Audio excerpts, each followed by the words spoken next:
జిల్లాలో యోగాసన భారత్ అధ్యక్షుడు వెంకటేష్ పర్యటించారు. ఇక ఆగస్టు 10న రాష్ట్ర యోగాసన భారత్ ఆధ్వర్యంలో జిల్లా స్థాయి యోగాసన పోటీ నిర్వహిస్తున్నట్టుగా తెలిపారు.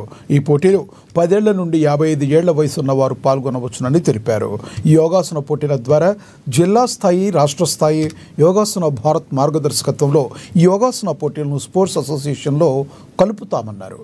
ఇండియన్ ఒలింపిక్లో సైతం పోటీ పడేలా ప్రతి ఏడాది పోటీలు నిర్వహిస్తున్నట్లుగా తెలిపారు వెంకటేష్.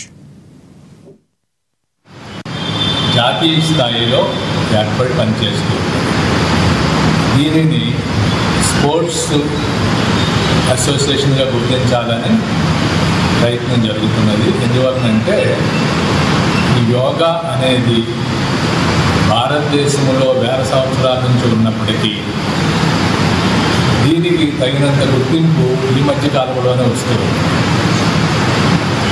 అలాగే ఇందులో రాష్ట్ర స్థాయిలో, జాతీయ స్థాయిలో పాల్గొన్న వాళ్ళకి స్పోర్ట్స్లో ఎలాగైతే కొంత ప్రత్యేక సదుపాయాలు కల్పిస్తున్నారో, ఎన్సీసీలో ఉన్న వాళ్ళకి కొన్ని సదుపాయాలు ఇస్తున్నారో, అలాగే ఇది రాష్ట్ర, జాతీయ స్థాయిలో పాల్గొన్న వాళ్ళకి కూడా కొన్ని ప్రత్యేకతలు ఇవ్వడానికి ప్రభుత్వం ఆలోచిస్తూ ఉన్నది. ఇంకా నిర్ణయం కాలేదు.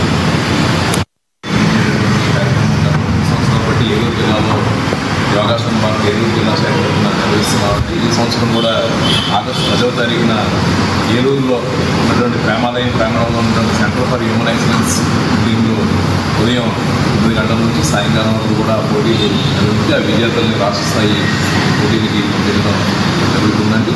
మరి దీంట్లో ఏలూరు జిల్లా పక్కన ఉన్నటువంటి జిల్లాల నుంచి కూడా విద్యా సంస్థల నుంచి, అలాగే అన్ని ఏజ్ గ్రూప్ 3 ఏజ్ గ్రూప్స్ అన్ని విద్యార్థులు, కాలేజీ విద్యార్థులు, స్కూల్ విద్యార్థులు, అలాగే యువత, పెద్దవాళ్ళు కూడా ఏజ్ గ్రూప్స్ ప్రకారం దాంట్లో పాల్గొని మరి ఆ కార్యక్రమంలో విద్యార్థులు ఏంటంటే రాష్ట్ర స్థాయికి, అలాగే జాతీయ స్థాయికి కూడా వాళ్ళ రేపు ఉద్యోగాల్లో కానీ, దేంట్లో కానీ ఈ సర్టిఫికేట్ అనేది చాలా ఉపయోగపడుతుందండి.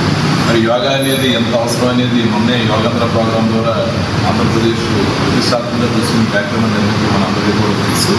యోగా వల్ల సంపూర్ణ ఆరోగ్యం, శారీరక ఆరోగ్యం, మానసిక ఆరోగ్యం, సామాజిక ఆరోగ్యం, ఆధ్యాత్మిక ఆరోగ్యం, అన్ని రకాలుగా ఆరోగ్యం, సంపూర్ణమైనటువంటి ఆరోగ్యవంతులుగా తయారవుతారనేది ప్రధానమంత్రి గారు మరి యోగాని విశ్వవ్యాప్తం చేయాలనే ఉద్దేశంతో